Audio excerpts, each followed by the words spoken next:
ಮಹಾರಾಷ್ಟ್ರದಲ್ಲಿ ವರುಣನ ಆರ್ಭಟ ಇದೀಗ ಹೆಚ್ಚಾಗಿದೆ. ಭಾರೀ ಮಳೆಗೆ ಕೆರೆಯಂತಾಗಿದೆ ಅಲ್ಲಿನ ರಸ್ತೆಗಳು ಅನ್ನುವಂತ ಮಾಹಿತಿ ಸಿಗ್ತಾ ಇದೆ.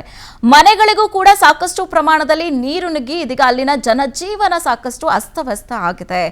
ಮಹಾ ಮಳೆಗೆ ಇದೀಗ ನಲುಗಿದೆ ಉತ್ತರ ಭಾರತ. ಸಾಕಷ್ಟು ಕಡೆಗಳಲ್ಲಿ ಇದೀಗ ಮಳೆ ಹೆಚ್ಚಾಗ್ತಾ ಇರುವಂತದ್ದು. ಮಳೆಯ ಅಭಾವದಿಂದಾಗಿ ಸಾಕಷ್ಟು ಹೆಚ್ಚು ಮಳೆ ಆಗ್ತಾ ಇರೋದ್ರಿಂದ ಇದೀಗ ಸಾಕಷ್ಟು ತೊಂದರೆ ಕೂಡ ಆಗ್ತಾ ಇದೆ. ಹೀಗಾಗಿ ಮಹಾರಾಷ್ಟ್ರದಲ್ಲೂ ಕೂಡ ಸಾಕಷ್ಟು ಮಳೆ ಆಗ್ತಾ ಇದೆ ಅನ್ನುವಂತಹ ಮಾಹಿತಿ ಸಿಗ್ತಾ ಇದೆ.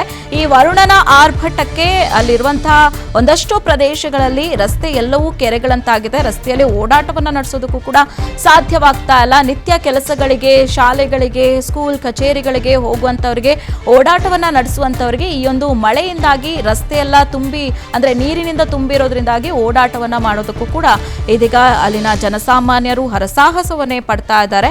ಅಷ್ಟೇ ಅಲ್ಲದೆ ಅಲ್ಲಿರುವಂತಹ ಸಾಕಷ್ಟು ಮನೆಗಳಿಗೂ ಕೂಡ ನೀರು ನುಗ್ಗಿ ಅವಾಂತರವನ್ನೇ ಸೃಷ್ಟಿಸಿದೆ ಅನ್ನುವಂತಹ ಮಾಹಿತಿ ಸಿಗ್ತಾ ಇದೆ. ನೋಡಿ, ನಾವು ಗಮನಿಸ್ತಾ ಇದ್ದೀವಿ ದೃಶ್ಯಾವಳಿಗಳಲ್ಲಿ ಮಹಾರಾಷ್ಟ್ರದಲ್ಲಿ ಎಡೆಬಿಡದೆ ಏನು ಮಳೆ ಸುರಿತಾ ಇದೆ. ಈ ಮಳೆಯ ಪ್ರಭಾವದಿಂದಾಗಿ ಅಲ್ಲಿ ಪಕ್ಕದಲ್ಲೇ ನಿಲ್ಲಿಸಿರುವಂತಹ ಕಾರುಗಳು, ಬೈಕ್ಗಳು ಎಲ್ಲವೂ ಕೂಡ ನೀರಿನಲ್ಲಿ ಜಲಾವೃತ ಆಗಿರುವಂಥದ್ದನ್ನು ಕೂಡ ಒಂದು ಕಡೆಯಲ್ಲಿ ಗಮನಿಸ್ತಾ ಇದ್ದೀವಿ. ಮತ್ತೊಂದು ಕಡೆ ವಾಹನ ಸವಾರರು ಓಡಾಟವನ್ನ ಮಾಡೋದಕ್ಕೆ ಯಾವ ರೀತಿಯಾಗಿ ಪರದಾಟವನ್ನ ನಡೆಸ್ತಾ ಇದ್ದಾರೆ. ಮಳೆ ನೀರು ರಸ್ತೆ ಎಲ್ಲ ನೀರು ತುಂಬಿಕೊಂಡಿರೋದ್ರಿಂದ ಎಲ್ಲಿ ಗುಂಡಿ ಇದೆ, ಎಲ್ಲಿ ಏನಿದೆ, ಎಲ್ಲಿ ಗುಂಡಿಗೆ ಹೋಗಿ ಸಿಕ್ಕಾಕೋತೀವೋ ಏನು ಎತ್ತ ಒಂದು ಗೊತ್ತಾಗೋದಿಲ್ಲ. ಸೊ ಹೀಗಾಗಿ ವಾಹನ ಸವಾರರು ಪರದಾಡ್ತಾ ಇದ್ದಾರೆ. ನೋಡಿ, ಕಾರೆಲ್ಲ ಆಲ್ಮೋಸ್ಟ್ ಎಲ್ಲ ಮುಳುಗು ಹೋಗಿದೆ ಈ ಮಳೆ ನೀರಿನಿಂದಾಗಿ.